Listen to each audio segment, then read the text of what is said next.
This is a question I've actually gotten it 3 times in the past week. Interest rates are coming down. Should I refinance my house? What should I actually be doing with some of the debt that I have?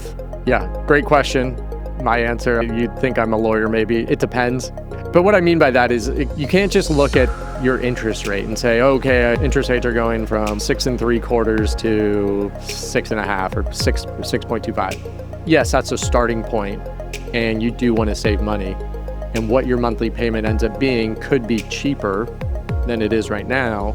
But guess what? When you refinance or you have other debt that you might want to consolidate, there's all sorts of closing costs, like fees that just get piled on top of it. And so, yeah, you might be paying a lower monthly payment or financing payment, but if you look at the entire cost of what your debt load will be over the life of it, there's a good chance it actually might be still more expensive than it would be otherwise because of all the other fees that gets tacked on. There's general rules of thumb, but very specific to each and every client circumstance or any individual circumstance. Great question to ask, but you can't just blindly be like, oh, my monthly payment's going from $4,000 to $3,500, I should do it. Yeah, if you're solely concerned about cash flow from a month-to-month basis, yeah, maybe that is the priority.